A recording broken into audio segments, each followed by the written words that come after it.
Good evening. This week, more than perhaps ever before, our thoughts are on Asia, and we have the exceptional good fortune to have in the studio tonight one of Asia's most prominent statesmen, the Prime Minister of India. Mr. Nehru, I am extremely grateful to you for coming here, and I speak on behalf of us here and on behalf of the wider public who are watching us. I'm particularly grateful as I believe this is your very first appearance on television. Yes, this is the first time I am facing this ordeal. In fact, I know very little about television, except what I've heard about it. Well, I would like to introduce to you, if I may, the people who are, I hope, going to make this not such a bad ordeal after all. Sitting on my left is Kingsley Martin, the editor of the New Statesman and Nation, and beyond him is H.V. Hodson, the editor of the Sunday Times, and at the end, to ask the first question, is Donald McLaughlin, the foreign editor of The Economist. Prime Minister, when you return to India, people will be asking you what you thought of the coronation. What are you going to tell them? Well, I'll have to tell them a great deal, but principally that it's very impressive in many ways.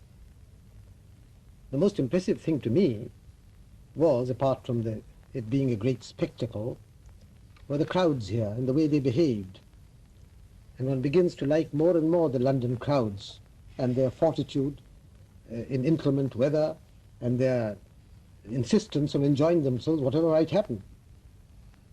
But is there going to be no criticism in India of your having come to the coronation? There was when I came, and there will be no doubt when I go back. But I don't think it will amount to much. Mr. Nehru, we all understand very well indeed why India decided to be a republic within the Commonwealth. What I think is a remarkable thing is why there is so little resentment in India towards the British in view of our past history. It seems to us that India is a most wonderfully magnanimous country. Can you explain this remarkable phenomenon of forgiveness? Well, partly we don't, I suppose, hate for long or intensively.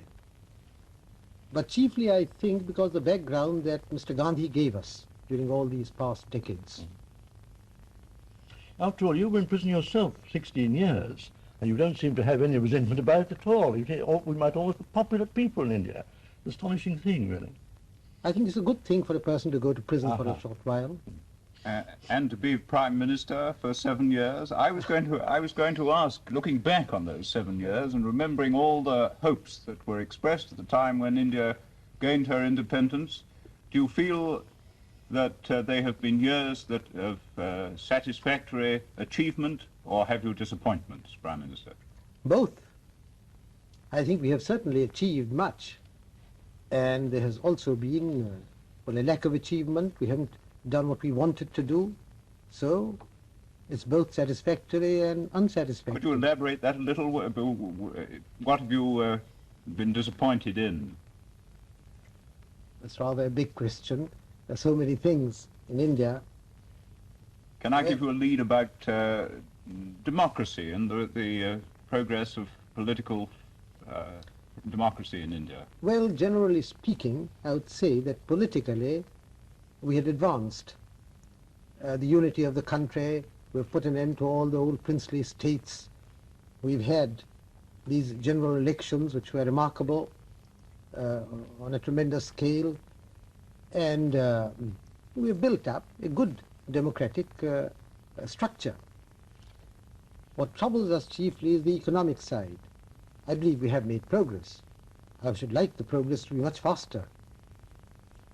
May I ask, Mr. Prime Minister, whether or not you consider that the economic progress has been fast enough to keep up with the very sharp increase in population? In other words, is there any possibility that India will be more or less self-sufficient in food in the course of time? There's not only a possibility, but I should imagine a certainty, and not in the course of time, but in the near future, in the course of a year or two. On the religious side, that's a very satisfactory, sounds to me an optimistic statement. But on the main trouble there's been in India, I'll put it this way, you have said in the past that you wanted to make India a secular democracy in which minorities could live at peace. Now, do you feel, I regard that as one of your principal objectives. Do you feel that you have achieved that religious fanaticism is gone down now? Do you feel on top of that problem? Well, we are on top of it, but I can't say that we've put an end to it. And we have to face it even now often enough. But the last elections showed that the Indian people generally don't like it. And caste? There's plenty of caste which interferes with politics in the sense of in elections a person may choose to vote for his caste man in that sense. They're still there, unfortunately. We try to fight it. In view of all these circumstances, the caste divisions, the economic poverty of India, and the contrast between riches and poverty in India, isn't communism given a great opportunity there, and isn't it a real danger that it will seize the imagination and appeal to the people of India rather than Western democracy with its slow and elaborate forms? When you talk about communism, well, you may mean many things. You may mean a vague communistic appeal, which has considerable effect. But if you talk about the Communist Party as such and its functioning, then it's a very limited appeal. I think what we mean, Prime Minister, is that communism, by its ruthlessness and speed, produces economic results, so it seems, faster than the democratic system. Is that your view in India? It may. It also produces might produce disruption and chaos. In fact, in order to achieve other results, it for the moment tries to create disruption. Have the Indians who think about these matters not been impressed by what China's trying to do? Oh, yes, they have been greatly impressed by China, by what has happened in China. Personally, I think that, although I admire much that has happened in China, I think we have done a good deal too, which might be admired in China. You're satisfied that your methods are as good as the Chinese methods? How can I compare them? They're different. But that is We the function on a comparison different plane. that is the comparison which we're all expecting to be made in Asia. Yes, the comparison will be made in regard to results achieved. Is there then some sort of rivalry or between China and India for the leadership of Asia, those peoples outside the two countries in Southeast Asia? Well, there's no sense of rivalry, nor any occasion for it. I do not know about the distant future. Okay, could one possibly put it this way? I think most people feel that the land problem is, after all, the big test issue, the thing that nationalism in Asia is going to hitch onto. And now the Chinese have solved that land problem very dramatically. Now, it seems to us that India, they've solved it dramatically. I don't say well, but they've solved it dramatically. Well, now, in India, people feel that India is slow on the land problem. Can you give us any lead on that? That is perfectly true. We are slow, partly because of the democratic processes being slow, partly because our constitution, laying stress on individual rights and liberties, has been so interpreted by the courts that many of our legislative measures are hung up by the courts. Apart from that, Prime Minister, would you say that the methods used in China are absolutely against the spirit of the Indian constitution and society as it now is? Coercive methods, I mean? Some methods no doubt are, but I can't say about all methods. I should imagine that the land problem there was solved without too much coercion, with a large measure of consent of the peasants concerned. I tell you, Prime Minister, what I think is worrying many of us in a way about your democratic system, which is a matter of great admiration in this country, and that is that there doesn't seem to be an opposition, that there doesn't seem to be someone playing the leader of the opposition to you. And what do you feel, if I may ask an impertinent question, what do you feel will happen if you were to retire? Do you have a successor in Congress? Do you have a successor in the opposition? Now, what do you mean by that there is no opposition? In our parliament, in the House of the People, there are 500 members, while we are 350. The opposition consists of 150. It is true that that opposition is split up in 4 or more parties. There's no one major opposition. We haven't got the two-party system. We can't impose that. It develops or not. Would you welcome it, Prime Minister? Yes, on the whole, if there's a big enough party which thinks in terms of office, we'd welcome it. Because otherwise these opposition parties become totally irresponsible. They have no hope of office, so they can say and do just what they like. But there is an opposition, and a very good opposition, both in Parliament and outside. We have continually to face it. If then, Prime Minister, you don't see any immediate danger from communism inside India, do you see any threat to India externally from communist pressure and expansionism, either immediately through Afghanistan, Tibet and so on, or through communist conquest, if you like, of Southeast Asia? Whatever the internal position might or might not be, I see absolutely no danger, external danger to India from communist or any other source. What about relations, there's no danger, what about relations with Pakistan? Are you more hopeful now of settling up difficulties? You've been seeing the Prime Minister of Pakistan from time to time, I believe, recently. Yes. Our relations have improved greatly. Our psychological approach to each other is much better. And I think that we shall gradually solve most of our problems. It may take a little time to solve all of them, but I think we are on the right path. But, Prime Minister, I think that what we were getting at a moment ago about the fear, a lot of us here have been afraid that if there is, as there now seems to be, a truce in Korea, that the Chinese may expand elsewhere. Not perhaps directly into India. The Himalayas are, except for a few climbers, a comparatively good barrier. But there is the danger that they might expand elsewhere in Southeast Asia and be a threat on your flank. Do you think that there is a danger of that sort, a danger of Chinese expansion down into China, Siam, and so Burma? I think that is a wrong view completely. I don't think China, ever since its this changeover there, has had any desire to expand. They've got enough problems of their own. And so far as India is concerned, we have the most friendly relations with them. What about Korea, though? That seemed expansionist to some of us. Well, till the 48th parallel was crossed in Korea, there was no sign of Chinese activity. It was only after that was crossed. And China, I have no doubt, feared invasion of its own mainland. And they told us so when it was on the point of being crossed, that now we are threatened all round. Remember, there are plenty of people saying, let us invade China and put an end to the people's government there. So in sheer fear, I think they reacted. And once they reacted, well, of course, they got entangled in it.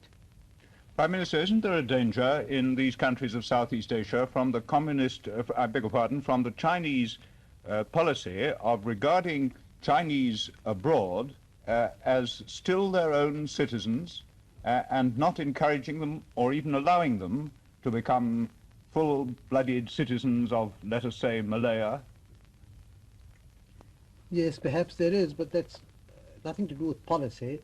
It's the innate Chinese characteristic which survives wherever they go, which is more important. Do I understand you're right, Prime Minister, that what you regard as the big thing in Asia, and for that matter now in Africa, is the growth of a great national feeling, and that, as I understand, interpret speeches of yours, what you think is important is the growth of this national feeling and the fear that communism will make use of that. Would you say something about that? Well, you see, I think in the perspective of history, one of the biggest things that has happened and is happening is this awakening or upsurge in Asia and to some extent in Africa. It's a tremendous thing. It takes different, it develops differently in different parts of Asia. But it has upset completely the old order. In China it has gone one way, in India another way. We arrived at a peaceful settlement with Britain. In Burma, it's Southeast Asia, everywhere it has a different face. But the main thing is this enormous upsurge. In a sense, after 300 or 400 years of, well, more or less European domination, Asia is coming into its own, sometimes rightly, sometimes wrongly. And one has to understand that, appreciate it, understand it, and not merely get angry at it or dislike it. Of course, to some extent, in a different way, the same applies to Africa. Do you think, Prime Minister, that the Europeans are understanding in Africa what is taking place, or are they liable to make the same mistakes that have been made in Asia over the last, as you say, 300 years? I'm afraid they're actually making those mistakes. It's not a question of being liable to make mistakes. I think Africa, please remember, is a continent which has, it's the most tragic continent. For hundreds and hundreds of years, people of Africa have suffered terribly. Maybe they are not so developed as others because they've not had the opportunity. Given the opportunity, no doubt they would. And I'm deeply distressed at what is happening in Africa, whether in the north or east or west. In fact, the only bright spot in Africa, if I may say so, is the Gold Coast and partly Nigeria.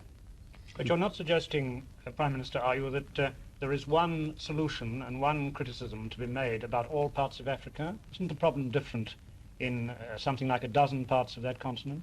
The problem is different, but the approach is the same, if an approach friendly and sympathetic to the Africans. But isn't there a direct contrast between those countries like the Gold Coast and Nigeria, where Europeans do not make their permanent homes, and countries like the Union of South Africa, Southern Rhodesia, and Kenya, where there is not only a settled European community, but people who have, and have had for generations, no other home? Of course the problems are different, but however many Europeans may live there, they're outnumbered tremendously by the African population. Either they cooperate, live in some kind of cooperation, or they try to suppress each other. If the Europeans try to suppress the Africans, undoubtedly a day will come the Africans will suppress the Europeans and push them out, because they outnumber them so much. Prime Minister, this raises a difficult problem. At the United Nations, I think it's right to say, India and other Asian nations have from time to time expressed very strong views about British and other European policies in Africa. Do you think by doing that you assist race relations or make them more bitter?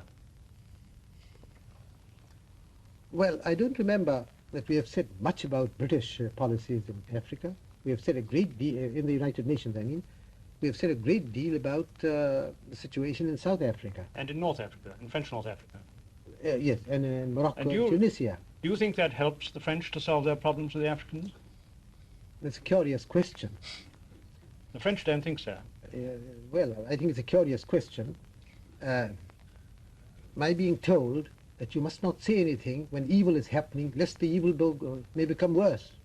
But I think, as a matter of fact, since by some circumstance I became Prime Minister of India, I have to hold myself in check all the time as to what I say. Otherwise, I'd shout out from the housetops what is happening all over the world, and in Africa, north, south, and east. I wouldn't remain as quiet as I do now. You feel a difference, don't you, Prime Minister, in what you can say about countries in which there are Indians and others? It seems to me there's a slight difference in your status in relation to countries where there are Indians. You mean in Africa? Well, I was thinking of Kenya, for instance, and the Kenya situation, where there are twice as many Indians as there are Europeans. Well, yes. What we have told the Indians there, year after year, is that they must cooperate with the Africans, they must not exploit them or take advantage of them, and we will not support them in their demand for any privilege which goes against the Africans. They said, if you can't get on with the Africans, you'll have to get out of Africa. That's what we have told our Indians. But inside the Commonwealth conference and so on, you don't discuss or deal much with the South African situation. You regard that as a matter for the United Nations rather than the Commonwealth, do you? Or direct dealing between the two countries concerned. Yes. Prime Minister, I wonder if that raises a point I'd like to ask you about. What role do you see for the Commonwealth in the world today? We've spoken about the United Nations, and we've spoken about India's role in Asia and in the world. What role do you see for the Commonwealth, coming as you are straight from a Commonwealth conference? I think this development of the Commonwealth is of great significance. I can't say yet what future form or shape or importance it may have. This kind of free association of people with countries with different interests, different outlooks, yet meeting together and in a friendly way trying to understand each other is a very great thing. And that is why I would not like to bring up any questions there which first of all changes its role, makes it into a kind of superstate. Secondly, which almost might break it up. It was a very vital question, Prime Minister, if you'll forgive me returning to Yes. what I asked you just now. You spoke very eloquently of the right of the Indian Prime Minister to express a moral view of what is happening in other countries. But I said something else. I said, as Prime Minister, I don't. I have to restrain myself. I said, if I'm not Prime Minister, I would do it. I beg your pardon, but that doesn't lead on to my question. All right. Do you think that within the Commonwealth, individual members should express views about the internal affairs of others publicly? Is that healthy or not, in your You're opinion? talking about members of government, or Members of government, yes. well, normally speaking, members of government should not. But it's very difficult to draw a line like that. Take the question of South Africa, which we have publicly raised in the United Nations. The United Nations has passed resolutions proposed by us, and the South African government has repudiated and bypassed those resolutions. Now, are we to remain silent about that? Obviously, we have to say something. You see, when courtesy and drawing room manners are very good, but when a fire is raging, you can't be function as if you were in a drawing room. When a grave danger threatens the world, it's not a question of individuals being concerned. When some policy is being pursued which may endanger the whole of Asia and Africa, then it may become a very wrong thing to remain completely silent about it. Though one does, as Prime Minister. If I was not Prime Minister, I wouldn't be silent. I understand. I wonder if I could ask what the Americans, I think, would call a $60 question. 64. A $64 question, I apologize. Has the Prime Minister any view about whether Russian policy, Russian attitude to the rest of the world has really changed? How does he interpret recent changes in Russian internal and external policy? Or is that too difficult a question to Well, ask? it is difficult in the sense that one cannot say anything definite. But my own view, and very definite view, is that there has been a change, a marked change, and that Russia definitely desires, shall I say, peace, for whatever period it might be. I can't say forever. You don't suggest that they've abandoned the ideal of world revolution and a communist supremacy over the whole world? I can't say, but I would put it this way, that their ideal of a world revolution, they might think will be furthered much more by their showing internal results in Russia than by indulging in an adventure which may lead to war and upset everything. And on that basis, you might be hopeful of some results from four-power, big power conference. I don't say four-power, but big power conference. I certainly think that the time is ripe for such a conference and that it should lead to results. Do you Prime think Minister, a four-power conference could hardly tackle the questions of Asia adequately without the presence of governments like India, could it? Later. Asia meaning the Far East?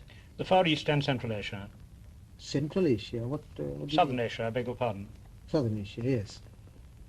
Well, that's true. Asia will have to be represented there, and the Asian countries concerned. So after a four-power conference, you would expect something larger in which India might take part?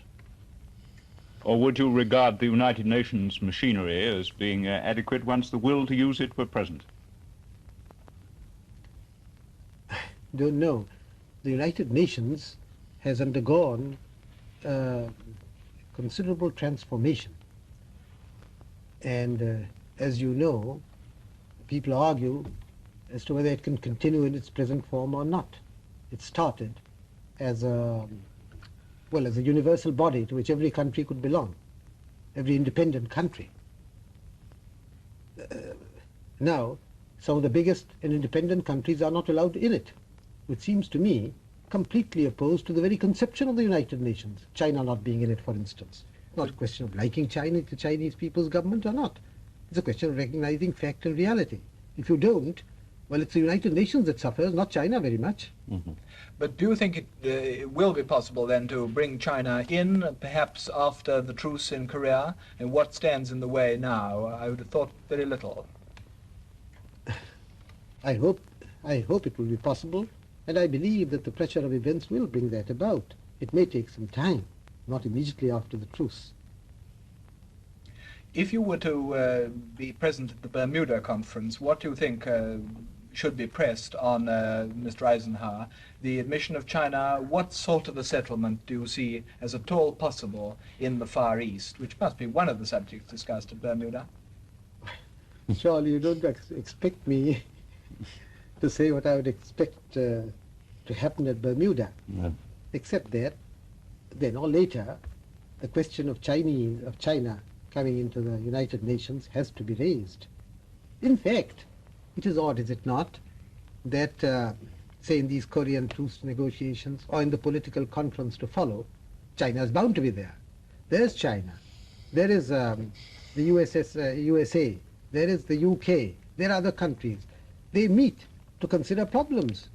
What more recognition is there when dealing with major problems in this way? And it seems odd after that to say, no, we won't allow you to talk about other matters or come into the United Nations. Would you agree, Prime Minister, that Anglo-American, British Commonwealth American, if you like, agreement and concord have a very special value for the defense of our common ideals of democracy?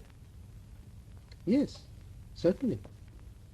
And that to aim for that has a value of its own, and that it may require sometimes some compromises from our side with policies that we don't see 100% eye to eye with on the other side of the Atlantic. But Mr. Hodgson, politicians are always compromising. They have to. But there is a tendency, if I may say so, for leading statesmen in Europe and America to look at the world from Europe and America. Well, if we look at the same world with the same principles from, let us say, Delhi or some place or Karachi, well, the world looks slightly different. Geography counts. Take the question of China. China is a distant country to most people in Europe and America. China is a country having a 2,000-mile frontier with India. Well, it's a different picture to us immediately. Well, I certainly agree that your contribution from Asia is an invaluable one. I just wanted to suggest that is what I say. That is the value, one of the significant features of the Commonwealth conferences, that these different viewpoints come up, maybe if you like slightly clash, but in a friendly way, I mean, and lead to a better understanding. Prime Minister, you've had one problem for some years which has tested the ability to compromise. May I ask whether the assistance of the United Nations in the difficulties between Pakistan and India have on the whole been helpful? I'm afraid not. The United Nations has not helped. It has not proved helpful with all the best will in the world. I think because in the nature of things these problems are more easily dealt with directly than through third parties. Isn't it in that case partly due to the fact that both sides in the beginning of the Kashmir dispute, so to speak, staked out a legal claim for the whole of the prize, and that neither really believed that they could ever have the whole? That's to say, the situation is actually, to some extent, a fait accompli with Pakistan in the north and Jammu in Indian hands. There must be some sort of a compromise, mustn't there? But you must remember, that's true. Yeah. That's true. Yeah. But you must remember that the initial reason for its going to the United Nations was a very simple issue. Yes. That is Pakistan's invasion. That was the issue. I accept what you say, that if you look at the question as a whole, it is a complicated issue and not easily disposed of by a simple formula. Therefore not good for legal discussions, what I meant so. in the United Nations. That, I'm afraid, is all that we have time for now tonight, Mr. Nehru. I would like to thank you on behalf of ourselves and of the public both for the questions you've answered as Prime Minister and also a few asides from Mr. Pandit Nehru. And I would like to thank you very much indeed and to welcome you to England at any time you come and any time you wish to address us again on television. Thank you. Thank you. I haven't found this last half hour quite so bad as I expected it to be. In fact, it has passed rather rapidly. I was surprised that it was over. Perhaps because your questions were interesting and I got involved in them. Anyhow, it has been a pleasant time, and I thank you for it. And I wish those who may listen to this later on good night.